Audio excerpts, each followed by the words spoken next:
There is a strange paradox in the human experience. We are capable of immense joy, yet many live in quiet discontent. It is not that life refuses to give us moments of beauty. Rather, it is that our inner machinery, the patterns, beliefs, and unconscious programs that run our minds, often filters out that beauty before we can taste it. Think of your mind as a device, much like a computer. Inside it, there is a chip not made of silicon, but of beliefs, habits, and emotional imprints. This mental chip is not something you consciously installed. It began forming the day you were born, shaped by your parents' words, your culture's values, and the scars of your earliest experiences. If the chip is faulty, it doesn't matter how much external happiness you try to upload, it will not process it correctly.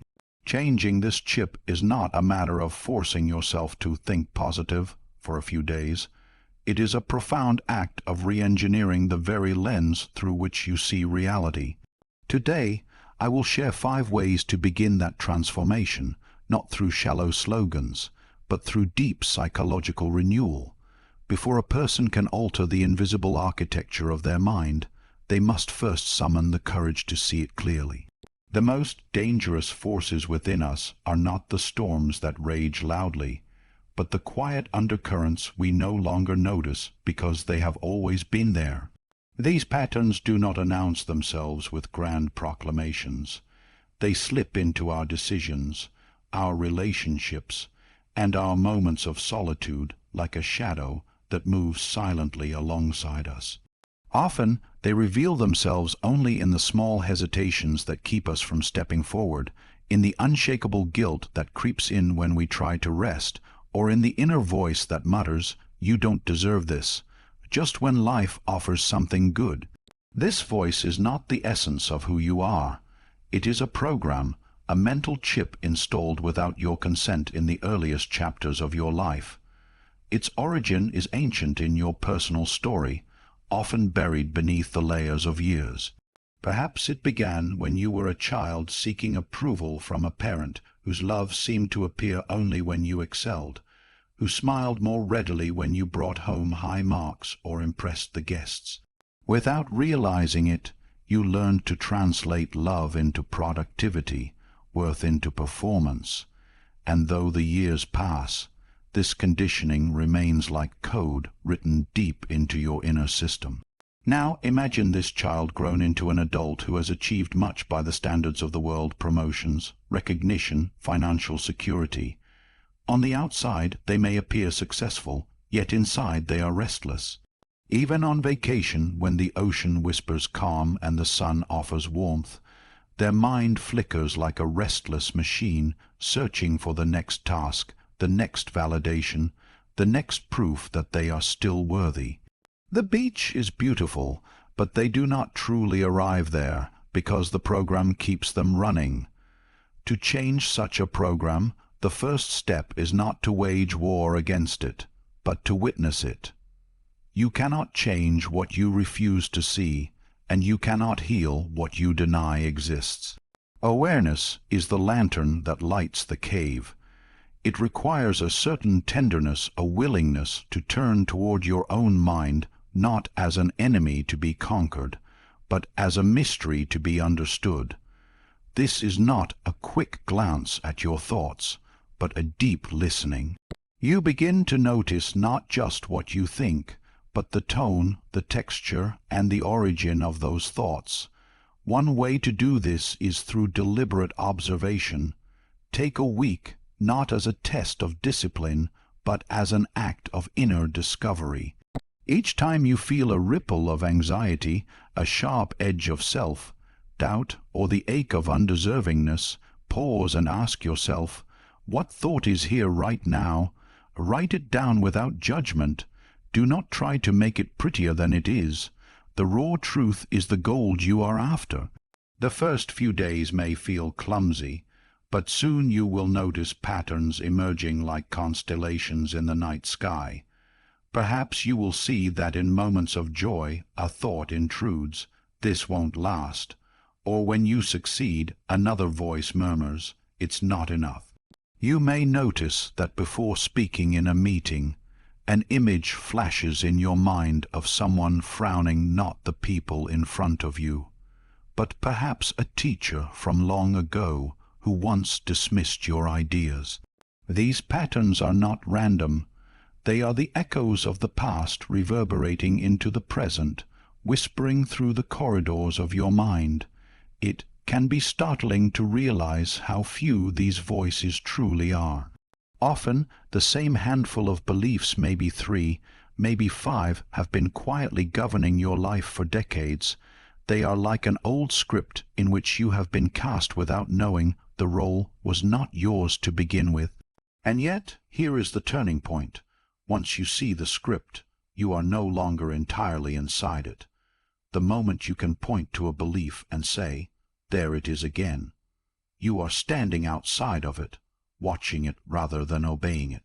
This act of observation may feel deceptively simple, but it is a profound act of liberation. You are separating the self that watches from the self that reacts. In that space, you begin to feel the difference between the voice of an old program and the deeper voice of your true nature. One seeks to confine you to what is known and safe, while the other quietly calls you toward what is possible. Real change begins here in the clarity of seeing, for only when the hidden mechanics of your unhappiness are exposed can you decide whether they deserve to remain. And perhaps the most astonishing thing you will discover is that the chip was never who you were. It was only a lens through which you learned to see the world.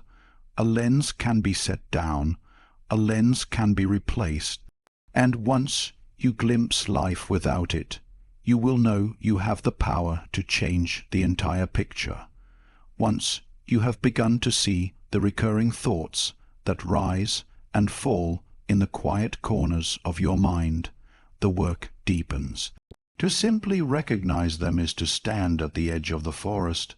To truly transform them, you must walk inward, following the trail back to its source.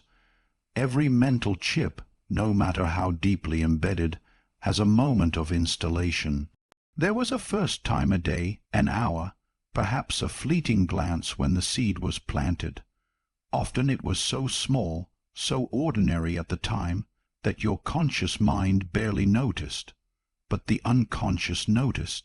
And the unconscious remembers everything. These origins are rarely dramatic in the way we imagine trauma to be. They are often woven into the fabric of everyday life. I remember speaking with a woman who told me she could never enjoy her successes. She described promotions at work, awards she had won, even the birth of her child, all met with a strange numbness, a feeling that joy was somehow unearned or premature.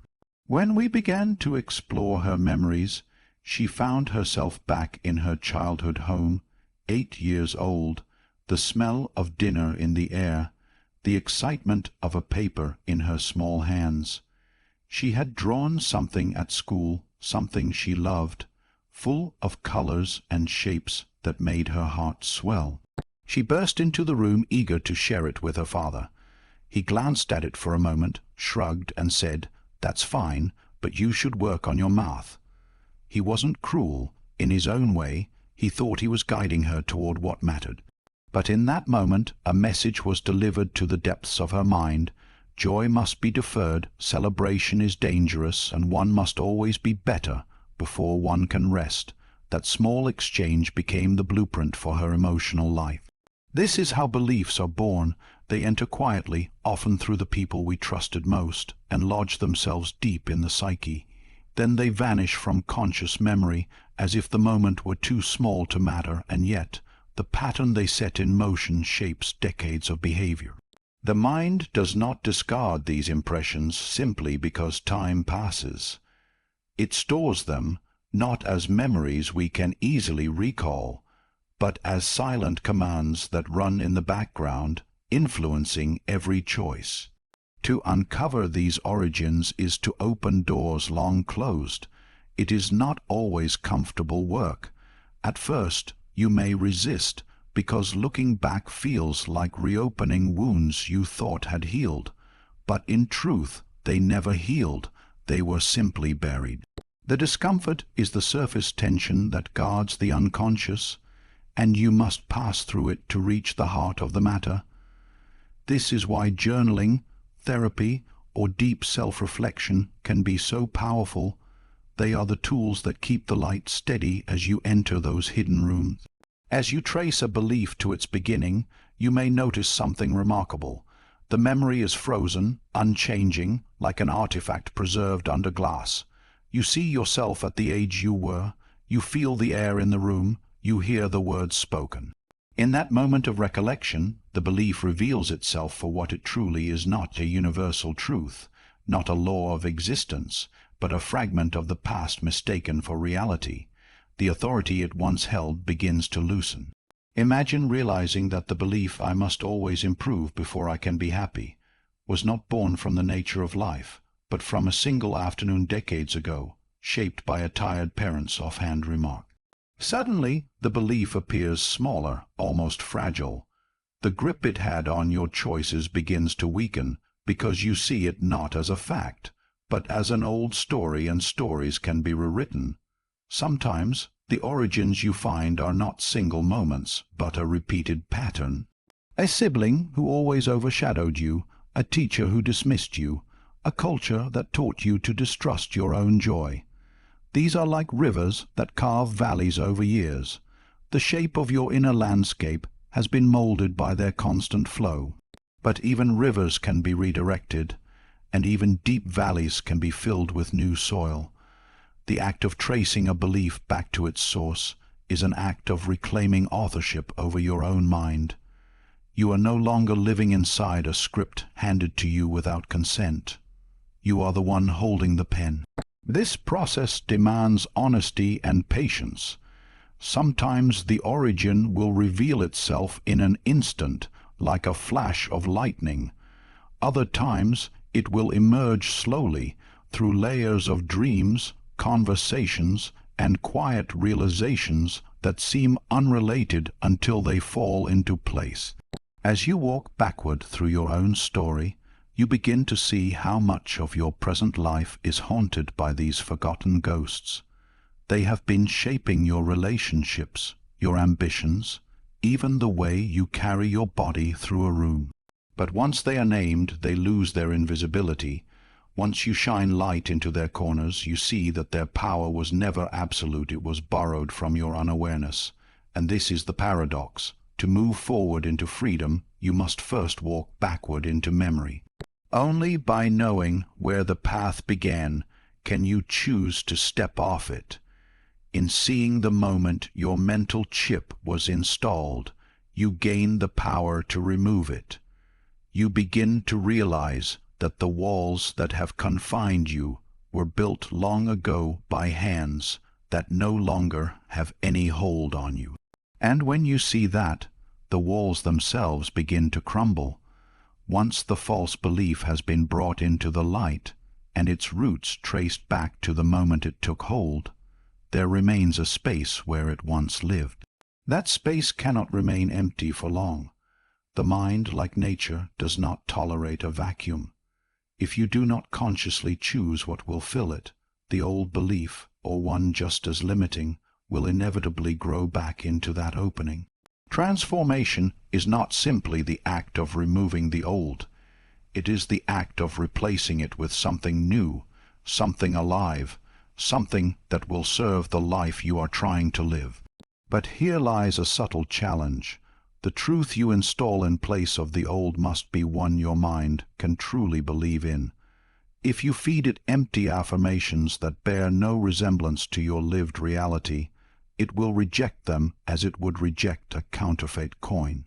The unconscious is not easily fooled. It knows the difference between a truth that resonates and a phrase designed to disguise pain. This is why, when we replace a faulty chip, we do not leap to grand declarations we cannot yet embody. Telling yourself, "I am happy all the time" when you are in the midst of inner turmoil is like placing a fragile flower over a deep crack in the earth. It may hide the fracture for a moment, but it will not heal it. Instead, the new belief must feel possible, even if it is not yet fully alive in you. There is power in modest, believable shifts. If your life has been colored by years of self-doubt, a statement like, "I am learning to notice and appreciate moments of joy," is far more powerful than a hollow promise of constant happiness. It is a truth you can meet with sincerity. Your mind will not push it away because it leaves space for the work in progress you truly are. Neuroscience has long observed a law of mental change known as Hebb's law. Neurons that fire together wire together. This means that each time you repeat a thought, each time you act on it, the brain strengthens the pathway that carries it. Over time, it becomes easier for your mind to travel that path. It becomes the default route. This is why old beliefs, even those we no longer consciously endorse, still feel so automatic. They have been reinforced thousands of times until the path is well worn and familiar. To install a new belief, you must be willing to travel the new path again and again until it is the one your mind takes without conscious effort. This is slow work, and at first it may feel unnatural, as if you are speaking a language you have only just begun to learn. But the more you repeat it, especially in moments when the old chip tries to reassert itself, the more the brain learns that this is the new truth to follow. Consider the example of someone whose old belief says, "I am only valuable if I am perfect." This belief may have led them to overwork, to avoid risks for fear of failure, to find themselves endlessly dissatisfied no matter what they achieve. If this belief is removed and nothing replaces it, they may simply find themselves chasing perfection under a new disguise. But if they deliberately choose a replacement, "My worth is not tied to perfection, I am valuable by being fully myself," and they return to it every time perfectionism begins to tighten its grip, they begin to lay down a new pattern. Each pause, each repetition, each deliberate act of self-acceptance strengthens the wiring of the new chip, until one day it is not something they have to remember, but something that remembers them. This process is not a matter of simply thinking happy thoughts. The new belief must be reinforced through action, for it is action that tells the unconscious, "This is real."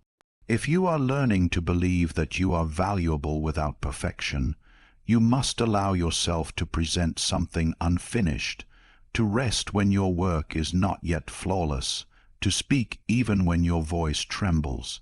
Each of these actions becomes proof, evidence that the old belief was wrong and the new one is trustworthy.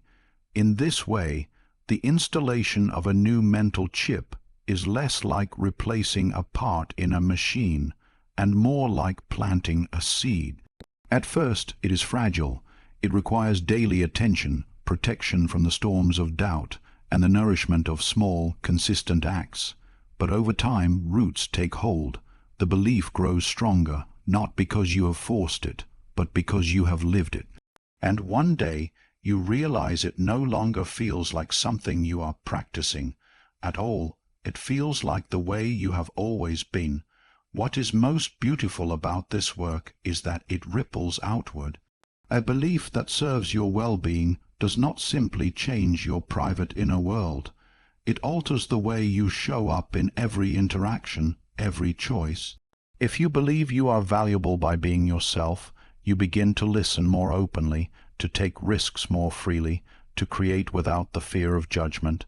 People feel this, relationships shift, opportunities emerge that you could not have seen from inside the old pattern. Replacing the mental chip is not about pretending that the old belief never existed.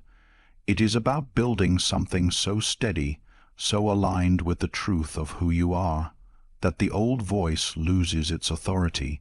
You may still hear it from time to time, like the echo of a storm long past, but it no longer commands your obedience. The space it once occupied has been filled with something living, something that grows stronger each time you honor it. And in that new space, life begins to feel less like a series of battles to be fought, and more like a landscape to be explored. The mind holds an extraordinary ability to blur the boundaries between what is vividly imagined and what is physically experienced. Within the deep structures of our brain, the neural patterns that fire when you live a moment in reality are strikingly similar to those that fire when you imagine it with rich sensory detail. This is why athletes, musicians, and performers have long used mental rehearsal to refine their craft without ever moving a muscle, because the mind learns not only from what happens outside of us, but also from what we allow ourselves to experience within. If we can rehearse strength, skill, and precision in this way, why not rehearse happiness? Why not train the emotional states we long for until they become as familiar to us as our current ones? Too often, people believe that happiness is a result of something external, a goal reached, a problem solved, a person found. They wait for life to deliver them the right circumstances before they allow themselves to feel joy.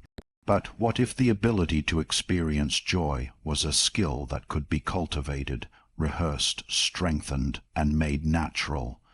This is the work of emotional rehearsal.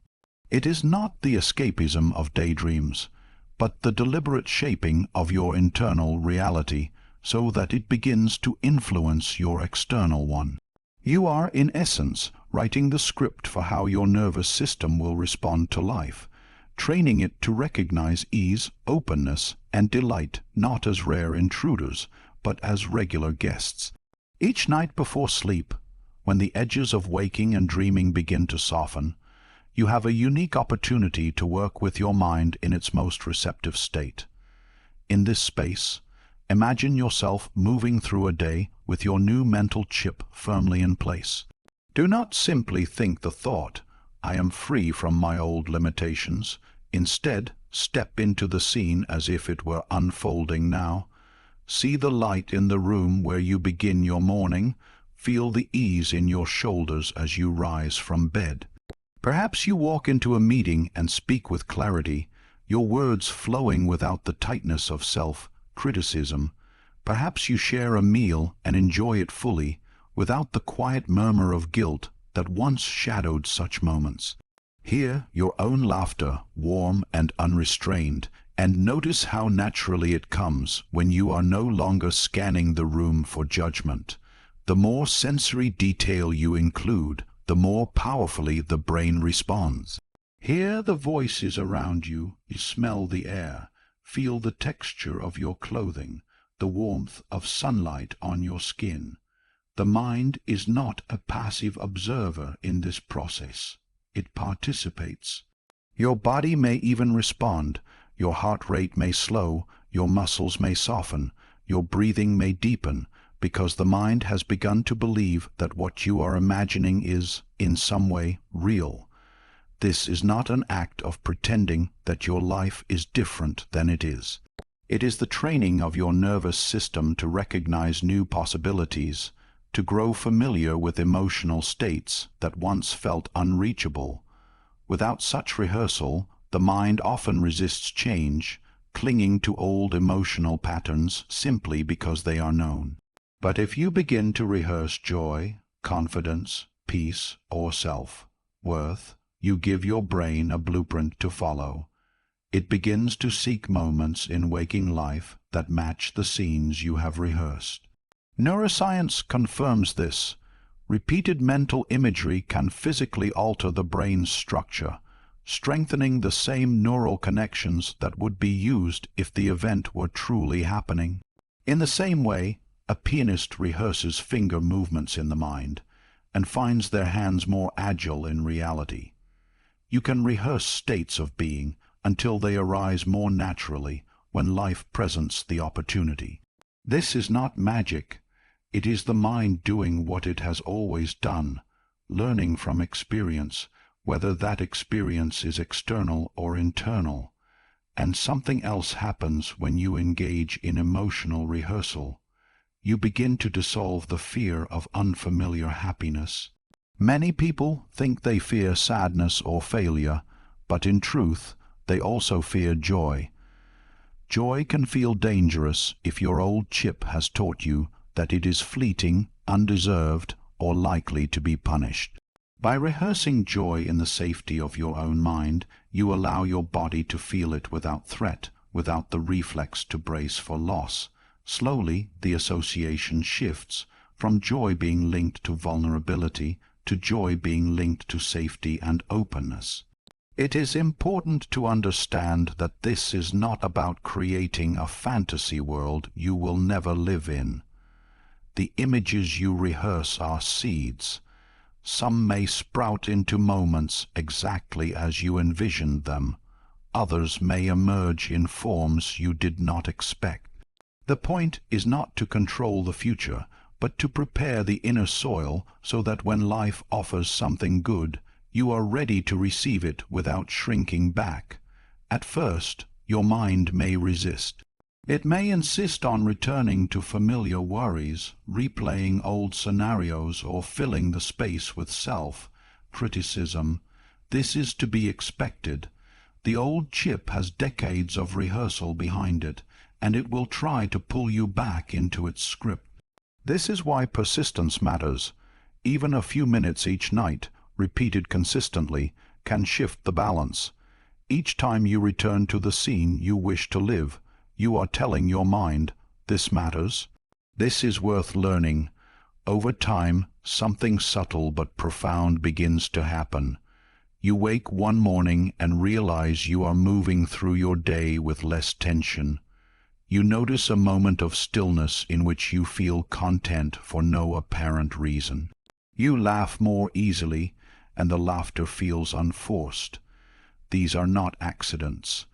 They are the signs that the rehearsal has begun to take root, that your mind is starting to see these states not as rare gifts from the outside world, but as familiar rooms within yourself.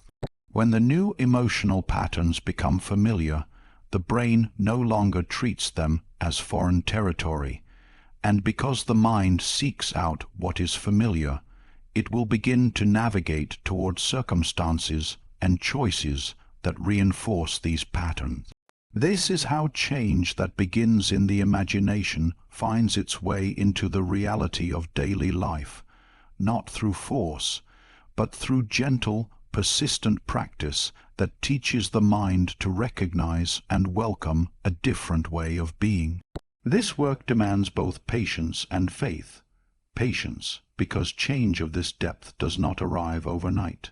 Faith, because you must trust in the unseen work happening beneath the surface, in the quiet rewiring that builds with each rehearsal. But if you remain faithful to the practice, there comes a day when you look back at who you were before you began and realize that the old limitations no longer fit you. They feel like clothes you once wore that no longer match the person you have become. And it all began with a few minutes each night, a willingness to imagine a life that felt just out of reach until it wasn't. No transformation exists in isolation. The work you do within yourself, uncovering old programs, replacing them with truths that serve you, rehearsing new ways of being, will always be influenced by the world around you. Even the most powerful inner shift can be eroded if it is constantly exposed to the same conditions that reinforced the old belief. It is like installing a new, sophisticated operating system, but then forcing it to run on outdated hardware. Eventually, it begins to glitch. It struggles not because the new system is flawed, but because the environment in which it runs does not support its potential. The human mind is not a sealed container. It is porous, absorbing signals from its surroundings in ways we barely register.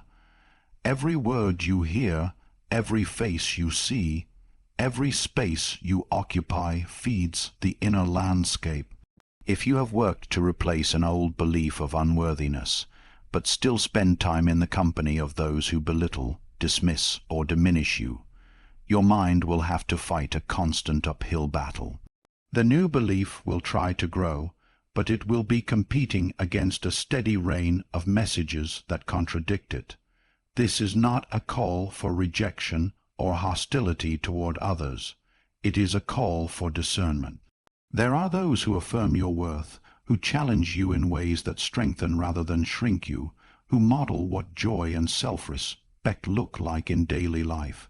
Being in their presence is not about seeking their approval. It is about absorbing their example.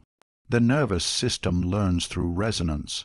When you are in the company of someone who lives with openness, confidence, and authenticity, your own system begins to mirror that way of being.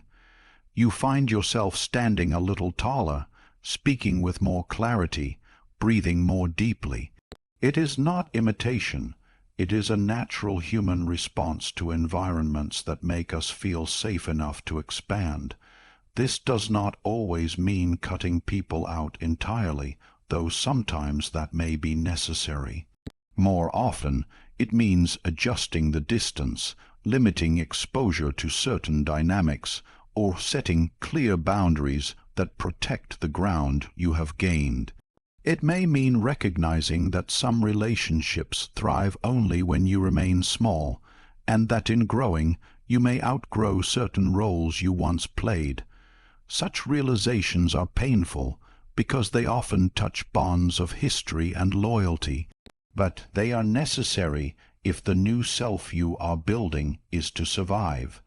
The physical environment matters just as much as the social one.